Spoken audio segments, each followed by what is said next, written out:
नमस्कार, good morning India voice देख रहे हैं आप और मैं हूं आपके साथ प्रज्ञा मिश्रा। बुलेटिन की शुरुआत करेंगे बड़ी और अहम खबर के साथ। तो सबसे पहले बात कर लेते हैं महाकुंभ को लेकर। तो महाकुंभ को लेकर इस वक्त की बड़ी खबर आपको बता दें, तीसरे दिन भी त्रिवेणी संगम पर श्रद्धालुओं का सैलाब जो है उमड़ा पड़ा है। पहले 2 दिनों में 5 करोड़ से ज्यादा श्रद्धालुओं ने स्नान किया था। वहीं श्रद्धालुओं पर हेलीकॉप्टर से फूल भी बरसाए गए थे।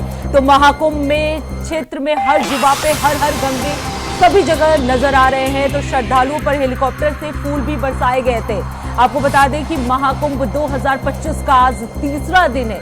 तीसरे दिन भी त्रिवेणी संगम पर श्रद्धालुओं का सैलाब जो है उमड़ा पड़ा है। आपको बता दें, पहले 2 दिनों में 5 करोड़ से ज्यादा श्रद्धालुओं ने स्नान किया।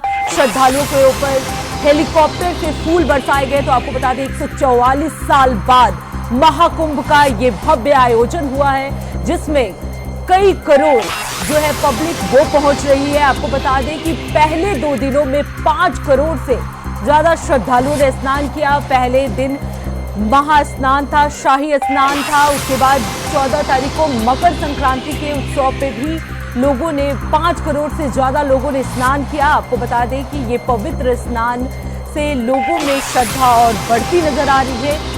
तो ये महाकुंभ 2025 का तीसरा दिन है। तीसरे दिन भी जन सैलाब जो है उमड़ा हुआ नजर आ रहा है। आपको बता दें, श्रद्धालुओं ने पहले 2 दिनों में स्नान किया, जिसमें से 5 करोड़ से ज्यादा श्रद्धालु जो है वो संगम नगरी पहुंचे हुए हैं। तो संगम पर श्रद्धालुओं का सैलाब देखने को मिल रहा है। पहले 2 दिनों में 5 करोड़ से ज्यादा श्रद्धालुओं ने स्नान किया। वहीं तीसरे दिन यानी आज भी त्रिवेणी संगम पर श्रद्धालुओं का सैलाब देखने को मिल रहा है। तो महाकुंभ 2025 की जो शुरुआत है वो 13 जनवरी से हो चुकी है। उसके बाद से लगातार तीसरे दिन भी लोगों का जो है सैलाब वो देखने को मिल रहा है। श्रद्धालु जो है वो पहुंच रहे हैं। इतनी ठंड के बावजूद भी आप देख सकते हैं कि किस तरीके से श्रद्धालुओं की भीड़ जो है वो संगम नगरी में दिखाई दे रही है। कई करोड़ों के लोग जो है वो वहां पहुंचे। दूसरे दिन शाही स्नान था, जिसमें 5 करोड़ से ज्यादा श्रद्धालुओं ने स्नान भी किया। तो सनातन धर्म को लेकर जो ये महाकुंभ 2025 का भव्य आयोजन हो रहा है, उसमें 5 करोड़ से ज्यादा श्रद्धालु सिर्फ 2 दिनों में ही नजर आ गए। वहीं आपको बता दें कि हर जुबा पे हर हर गंगे का जो है मंत्र वो गूंज रहा है। हर हर गंगे करते हुए श्रद्धालु जो है वो नजर आ रहे हैं। तो महाकुंभ 2025 का ये भव्य आयोजन है। तीसरे दिन भी संगम नगरी में श्रद्धालुओं का भीड़ जो है उमड़ा पड़ा हुआ दिख रहा है। पहले 2 दिनों में 5 करोड़ से ज्यादा श्रद्धालु जो हैं वो स्नान के। वही श्रद्धालुओं पर हेलीकॉप्टर से फूल भी बरसाए गए। बात की जाए तो महाकुंभ क्षेत्र में हर जुबा पर हर हर गंगे हो रहे हैं। तो श्रद्धालुओं पर हेलीकॉप्टर से फूल भी बरसाए गए। महाकुंभ 2025 का ये भव्य आयोजन है। 144 साल बाद इस तरह का आयोजन जो है वो देखने को मिल रहा है। ये शुभ मुहूर्त जो है 144 साल बाद देखने को मिला। 2025 का ये महाकुंभ सभी के जुबान पे हर हर गंगे नजर आ रहा है। सनातन धर्म का ये पवित्र जो आयोजन किया गया है वो देखने योग्य है। तो महाकुंभ का ये भव्य आयोजन जो है त्रिवेणी नगर में हो रहा है। संगम नगरी जो है प्रयागराज, जहां श्रद्धालुओं की भारी भीड़ जो है वो नजर आ रही है। तो तीसरे दिन भी त्रिवेणी में श्रद्धालुओं की भारी भीड़ जो है वो नजर आ रही है। महाकुंभ के हर एक क्षेत्र में हर जुबा पे हर हर गंगे नजर आ रहा है। तो महाकुंभ 2025 का ये भव्य आयोजन जो है आप देख रहे हैं। पहले 2 दिनों में 5 करोड़ से ज्यादा श्रद्धालुओं ने स्नान किया। वहीं इस खबर पर ज्यादा जानकारी देने के लिए शोएब रिजवी हमारे साथ जुड़ गए हैं। शोएब, आज तीसरा दिन है, किस तरह का माहौल प्रयागराज में देखने को मिल रहा है? देखिए, आप जैसे कि दो स्नान पर्व जो महत्वपूर्ण कह सकते हैं वो हो चुका है। कल मकर संक्रांति पर जो शाही स्नान था, जो पहला शाही स्नान था वो हुआ था। उससे पहले मौसम पर स्नान हुआ है। जी। अब के जो बचे हुए लोग हैं वो आज भी किसी बड़ी संख्या में श्रद्धालु संगम नगरी पहुंचे थे। तो अब धीरे धीरे जो श्रद्धालु का रेला है वो कम हो रहा है, लेकिन अभी भी संगम में बड़ी संख्या में श्रद्धालु मौजूद हैं जो स्नान कर रहे हैं। कि जी। अब ये पूरा पर्व 45 दिनों तक चलेगा, तो ये सिलसिला इसी तरह बना रहेगा। लेकिन जो मुख्य स्नान पर्व है उसकी तुलना में इतने ज़्यादा श्रद्धालु तो नहीं है, लेकिन ये जरूर है कि आज भी अलग अलग घाटों पर बड़ी संख्या में श्रद्धालु देखे जा सकते हैं जो स्नान कर रहे हैं। क्योंकि एक बड़ी संख्या की श्रद्धालुओं की जी। संगम आने की, और अब जिस तरह से वहाँ पे बहुत ज़्यादा भीड़ थी, तो धीरे धीरे जिस तरह से लोग फिर संगम की तरफ पहुँच रहे हैं, और ये सिलसिला अब लगातार इसी तरह का देखने को मिलेगा। हालांकि दो मुख्य स्नान पर्व से आज इतनी ज़्यादा श्रद्धालु नहीं है। तो मौसम भी काफ़ी ठंडा है, फाग की वजह से विजिबिलिटी भी कम है। तो सब जो हम बात कर रहे हैं तो बहुत ज़्यादा फाग इसमें देखने को मिल रहा है। ऐसे में श्रद्धालु की जो आस्था है वो चरम पर है, और जो लोग जहाँ से भी आए हैं वो घाटों पर पहुँच रहे हैं और स्नान कर रहे हैं। शोएब, अगर देखा जाए कि जिस तरीके से आपने बोला कोहरे की मार है, विजिबिलिटी भी बिल्कुल कम दिखाई दे रही है, तो अगर श्रद्धालु के आने की बात की जाए तो क्या उसमें किसी तरह की कमी कल मतलब 2 दिनों के बीच में? तो देखिए, जो ज़्यादातर श्रद्धालु होते हैं वो जो मुहूर्त और मुख्य स्नान पर्व है उसमें ज़्यादा फोकस रहता है, और इसी में ज़्यादा से ज़्यादा श्रद्धालु पहुँचने की कोशिश करते हैं। वैसे तो माँ गंगा पूरे साल अपने श्रद्धालुओं के लिए उनको आशीर्वाद देने के लिए रहती हैं। जहाँ पर श्रद्धालु पूरे साल संगम नगरी में आते रहते हैं, इसको का राजा कहा जाता है। इसकी धार्मिक मान्यता बहुत है प्रयागराज की। लेकिन क्योंकि ये महाकुंभ चल रहा है, मुहूर्त 144 साल बाद आया है, तो ऐसे में अब ज़्यादा से ज़्यादा श्रद्धालु कोशिश कर रहे हैं कि संगम में आकर के माँ गंगा में स्नान करें, उनसे आशीर्वाद ले। लेकिन जो मुख्य स्नान के दिन होते हैं इसकी तुलना में संख्या उतनी ज़्यादा नहीं होती। लेकिन क्योंकि महाकुंभ है, पूरा एक शहर बसा है, तो तमाम साधु महात्मा है, उनके दर्शन के लिए लोग आ रहे हैं। तो ऐसे में सभी शोएब, जिस तरीके से इतने साधु संत जो हैं वो सब पहुंच रहे हैं प्रयागराज में, श्रद्धालुओं की भीड़ जो है वो काफी उमड़ रही है, तो उनकी व्यवस्था किस तरीके से है? क्योंकि वो एक स्टेट अगर बात की जाए कि प्रयागराज एक सिटी है, और वहाँ पे किस तरीके से सुरक्षा व्यवस्था की गई है ताकि इतने बड़ी संख्या में जो लोग पहुंच रहे हैं उनके रहने की प्रॉपर सुविधा दी जा सके? देखिए, किसी जगह पूरा एक तंबुओं का शहर बसता है जी। कई हेक्टर में ये पूरा एरिया फैला रहता है। तमाम जो साधु महात्मा है उनकी अपनी छावनी होती है, उनकी वहीं पर रहने की व्यवस्था रहती है। तो ज्यादातर श्रद्धालु जैसे होते हैं जो किसी न किसी बाबा की सानिध्य में उनके साथ जुड़े होते हैं, उनके क्षेत्र के वो बाबा होते हैं, तो उनके टेंटों में भी वो रहते हैं। लेकिन जब बड़ा स्नान पर्व होता है तो ये जगह कम पड़ जाती है, जैसे फुटपाथ पर, सड़कों पर जो रैन बसेरा बनाए जाते हैं, रेलवे स्टेशन पर जो वैकल्पिक व्यवस्थाएं बनाई जाती है, वहाँ पर लोग रात गुजारते हैं। ये एक ऐसा होता है जिससे ये अंदाजा लगाया जा सकता है कि आस्था पर इस तरह की दिक्कतें कितनी भारी पड़ती है। सड़कों पर आप देखेंगे किनारे कहीं भी जगह मिली वहीं पर उन्होंने अपना समय बिताया, और उसके बाद माँ गंगा को स्नान कर। क्योंकि जितनी बड़ी संख्या में लोग आते हैं उतनी बड़ी संख्या में रहने या इस तरह की व्यवस्थाएं कर पाना बहुत मुश्किल काम है। लेकिन ये भी सत्य कि ये सीमित समय के लिए श्रद्धालु पहुँचते हैं, उनका मुख्य उद्देश्य स्नान करना होता है, उसके बाद वो अपने अपने गंतव्य की तरफ वापस चले जाते हैं। लेकिन इसके बावजूद पूरे शहर बसता है उसमें इस तरह की तमाम व्यवस्थाएं होती है। बिल्कुल शोएब, देखा जाए तो ये भव्य आयोजन हो रहा है। 5 करोड़ से ज्यादा लोग जो है 2 दिनों में वहां पे पहुंचे। बहुत बहुत धन्यवाद शोएब इस खबर पे ज्यादा जानकारी देने के लिए।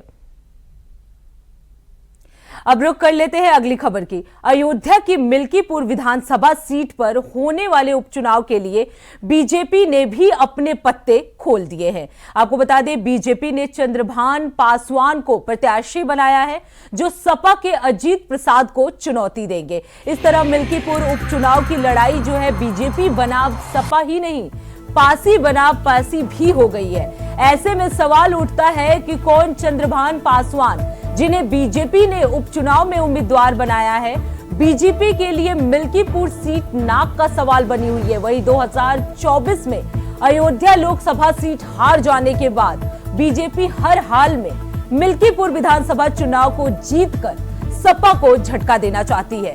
ऐसे में सपा ने फैजाबाद से सांसद अवधेश प्रसाद के बेटे अजीत प्रसाद को मैदान में उतारा है, तो बीजेपी ने अब चंद्रभान पासवान पर दांव खेला है।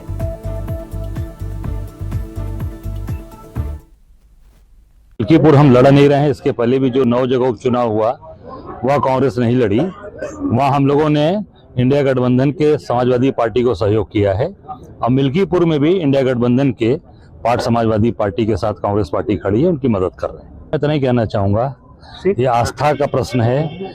ये अपने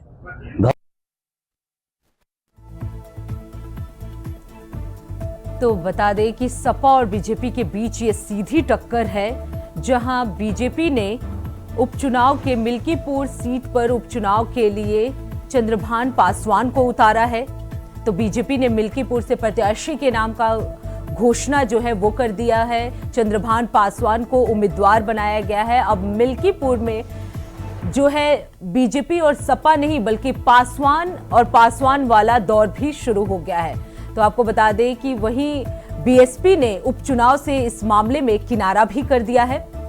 तो सपा और बीजेपी के बीच उपचुनाव में सीधी टक्कर जो है वो देखी जा सकती है। मिल्कीपुर उपचुनाव का रण जो है वो पूरी तरह से तैयार हो चुका है। इसके लिए सभी पार्टियां अपने अपने प्रत्याशियों की घोषणा कर चुकी हैं। वहीं अगर बीजेपी की बात की जाए तो बीजेपी ने मिल्कीपुर से चंद्रभान पासवान को उम्मीदवार घोषित किया है। अब रुक कर लेते हैं अगली खबर की। जम्मू कश्मीर, हिमाचल प्रदेश और लद्दाख और उत्तराखंड में बर्फबारी के कारण उत्तर भारत और मध्य भारत के राज्यों में सर्दी का असर जो है वो बढ़ते जा रहा है। आपको बता दें, साथ ही देश के 17 राज्यों में घना कोहरा भी देखने को मिल रहा है। वहीं दिल्ली की बात की जाए तो दिल्ली में विजिबिलिटी जो है वो 0 होने के कारण बुधवार यानी आज सुबह 26 ट्रेनें जो है वो लेट हो गई। वहीं कई फ्लाइट्स भी अपने निर्धारित समय से उड़ान जो है नहीं भर सकी। वहीं अगर बात की जाए मंगलवार यानी कल हुई जो ट्रेनें लेट हुई थी उसमें से 39 ट्रेनें थी। उत्तर प्रदेश के 45 जिलों में घना कोहरा देखने को मिल रहा है। वहीं अयोध्या की बात की जाए तो अयोध्या में विजिबिलिटी जो है 50 मीटर तक बस रह गई है। मौसम विभाग ने कहा है कि यूपी और राजस्थान के कुछ जिलों में आज ओले भी गिर सकते हैं। 17 राज्यों में घना कोहरा जो है वो देखने को मिल रहा है। वहीं अगर दिल्ली की बात की जाए तो दिल्ली में 26 ट्रेनें जो हैं वो लेट हो चुकी हैं। कई फ्लाइट जो है अपने निर्धारित समय से लेट चल रही हैं। वहीं यूपी राजस्थान में ओले का भी अलर्ट जारी किया गया है। तो इस तरह से आप मौसम का कहर देख सकते हैं। सभी राज्यों में घने कोहरे का कहर देखने को मिल रहा है। वहीं अगर बात की जाए यूपी राजस्थान की तो यूपी राजस्थान में आईएमडी ने ओले गिरने के भी अलर्ट जो है वो जारी किए हैं। वहीं अगर बात की जाए दिल्ली की तो राजधानी दिल्ली में विजिबिलिटी जो है वो 0 पे चली गई है। तो आपको बता दें कि पूरे देश भर में कोहरे और ठंड का कहर जो है वो देखने को मिल रहा है। सभी जगह विजिबिलिटी जो है लगभग 0 होने पर आ गई है। वहीं अगर बात की जाए बारिश की तो राजस्थान और यूपी में बारिश और ओले का अलर्ट भी जारी किया गया है। वहीं कई फ्लाइट जो है वो अपने निर्धारित समय से भी लेट चल रही हैं। कल जो यानी मंगलवार को 39 ट्रेनें जो हैं वो लेट हुई थी। आज 29 ट्रेनों के लेट होने की संभावना है। वहीं अगर बात की जाए फ्लाइट की तो कई फ्लाइट जो है वो अपनी समय से लेट चल रही हैं। तो यूपी राजस्थान में ओले का अलर्ट जारी किया गया है। सभी देश भर में कोहरे का कहर देखने को मिल रहा है। उत्तर भारत की बात की जाए तो उत्तर भारत में कड़ाके की ठंड जो है वो देखने को मिल रही है। जम्मू कश्मीर से लेकर राजस्थान तक जो है वो कोहरे का कहर है, ठंड का ठिठुरन जो है पूरे राज्यों में नजर आ रहा है। तो 17 राज्यों में घने कोहरे का अलर्ट जो है वो जारी किया गया है। वहीं दिल्ली में 26 ट्रेनें जो हैं वो लेट हो चुकी हैं। कई फ्लाइट जो है वो निर्धारित समय से लेट चल रही है। उससे पहले भी आपको बता दें मंगलवार यानी कल भी 39 ट्रेनें जो है वो लेट हुई थी। तो पूरे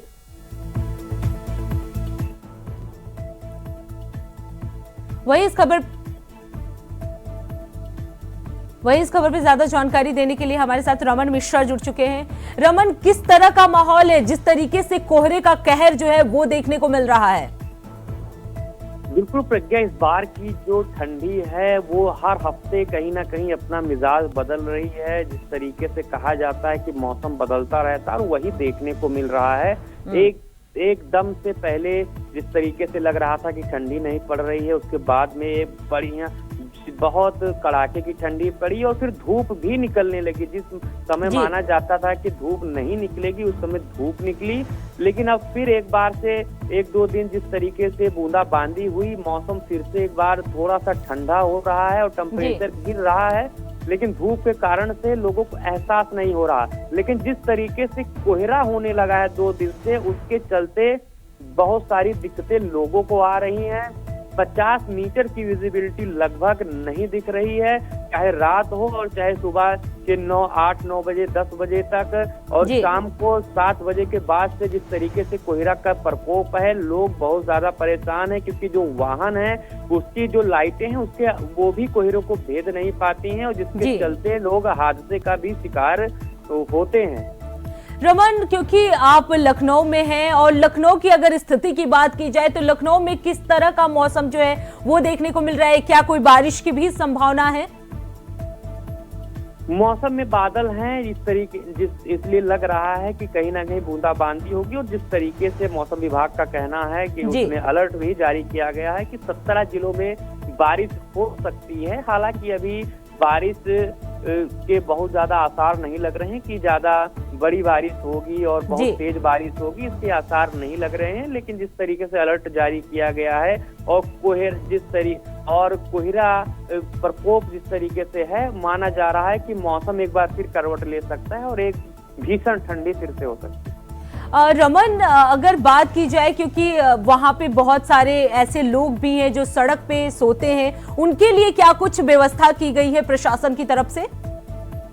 नहीं, लखनऊ में, राजधानी लखनऊ में तो नगर निगम द्वारा और बाकी कई विभागों द्वारा रैन बसेरे की व्यवस्था की गई, हर बार की जाती है। इस बार भी ठंडी आते हुए रैन बसेरे की व्यवस्था की गई है और रैन बसेरे का पूरे समय समय पर निरीक्षण जो है, हर चौक चौराहे पर रैन बसेरे बनाए गए हैं, उसमें चारपाई रखी गई है, गद्दे रखे गए हैं, पूरी व्यवस्था की गई है।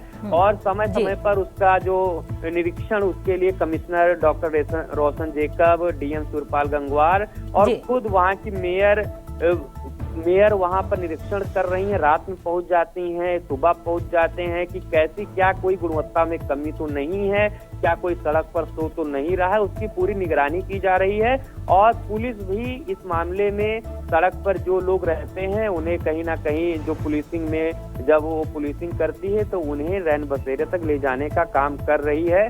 आपको बता दें, रैन बसेरे को लेकर मुख्यमंत्री योगी आदित्यनाथ शुरू से ही बहुत सख्त रहते हैं और कई बार वो खुद ही निरीक्षण कर चुके हैं कि उनका कहना है कि कोई भी व्यक्ति रात में ठंडी में बाहर ना देखे, उससे उचित व्यवस्था दी जाए। रमन, क्योंकि इस तरह से अचानक से कोहरा का आज जो है प्रकोप है वो देखने को मिल रहा है, तो लोगों को किस तरह की परेशानियों का सामना करना पड़ा है? क्योंकि कुछ लोग होंगे जिनको ऑफिस जाना हो, तो किस तरह से सड़क पे क्या कुछ स्थिति है?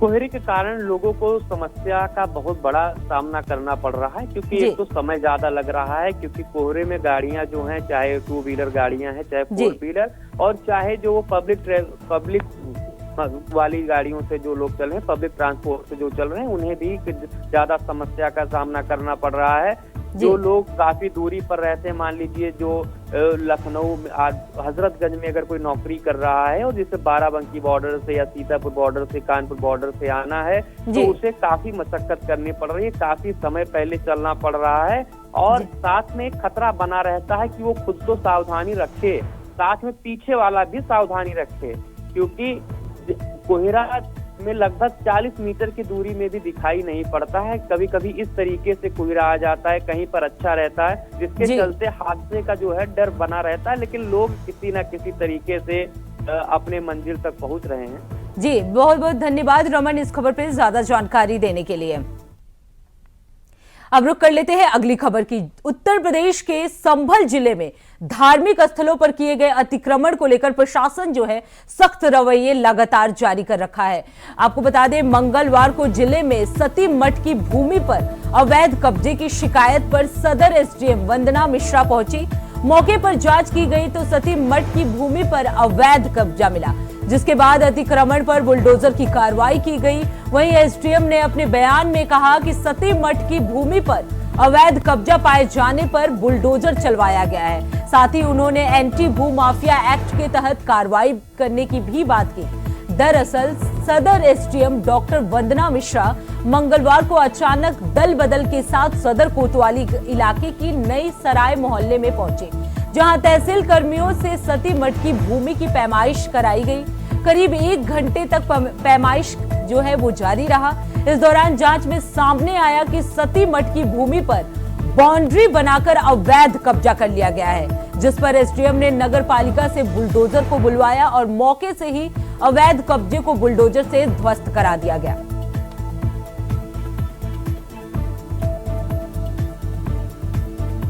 तो अवैध प्लांटिंग के दौरे पर बुलडोजर चलाया गया। आपको बता दें कि वंदना मिश्रा जो कि एसडीएम है, उन्होंने अवैध कब्जे पर बुलडोजर चलाया। वो निरीक्षण करने आई थी। इस दौरान उन्होंने अवैध कब्जा पाया। उसके बाद से उन्होंने एक्शन लेते हुए बुलडोजर चलवा दिया।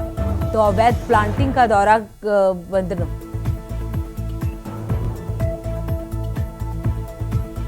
अवैध प्लॉटिंग पर दौरा किया और उन्होंने वहां पे बुलडोजर चलवा दिया। तो आपको बता दें, एसडीएम वंदना मिश्रा ने एक सख्त एक्शन लेते हुए अवैध प्लॉटिंग पर बुलडोजर चलवाया। तो अवैध कब्जे को लेकर सख्त एक्शन में प्रशासन जो है मुझे किसी ने कल फोन करके बताया था कि यहाँ पर सती मठ का रहा करता था, पहले यहाँ पर एरिया था, मंदिर था यहाँ पर, और वर्तमान में इस पे कब्जा कर लिया गया था, इस पे नींव भर के और इसे प्लॉटिंग की जा रही थी। तो उसी क्रम में अभी आकर इसकी पैमाइश कराकर और इसको कब्जा मुक्त कराया गया। वर्ग मीटर था। हम लोग इसमें भू माफिया एंटी भू माफिया जो अभियान है उसके तहत इसमें हम लोग वाद दर्ज कराएंगे और उसके खिलाफ। रुक कर लेते हैं अगली खबर की। मथुरा वृंदावन में टूरिस्ट बस में भीषण आग लग गई है।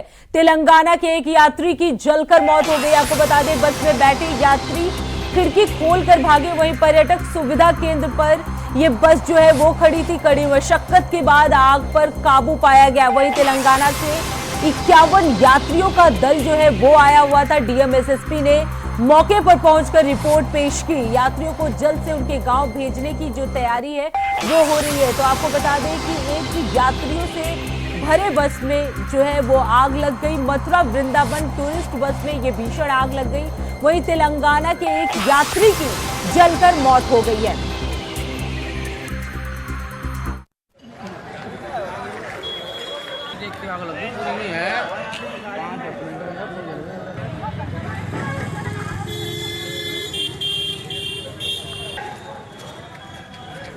तो आपको बता दें कि ये भीषण आग लग गई है। तस्वीरों के माध्यम से आप देख सकते हैं किस तरह लोगों में हड़कंप मचा हुआ है। मथुरा वृंदावन टूरिस्ट बस जो थी इसमें भीषण आग लग गई। आपको बता दें कि तेलंगाना का एक यात्री जो है इस भीषण आग में जलकर उसकी मौत हो गई है। वहीं बस में बैठे यात्री को खिड़की तोड़कर बाहर निकाला गया। ये भयंकर आग आप देख सकते हैं कि किस तरीके से आग जो है पूरे बस को अपनी चपेट में ले चुका है। यात्रियों में भी आप हड़कंप देख सकते हैं। सभी यात्रियों को खिड़की के जरिए बाहर निकाला गया। वहीं अगर बात की जाए कि तेलंगाना का एक यात्री जो था वो इस आग में जलकर उसकी मौत हो गई है। हालांकि पर्यटक सुविधा केंद्र के लोग जो है मौके पर पहुंचे और कड़ी मशक्कत के बाद आग बुझाने की कोशिश की गई। तो फिलहाल इस बुलेटिन में इतना ही। देश दुनिया की तमाम बड़ी खबरों के लिए देखते रहिए इंडिया वॉइस। तब तक के लिए नमस्कार।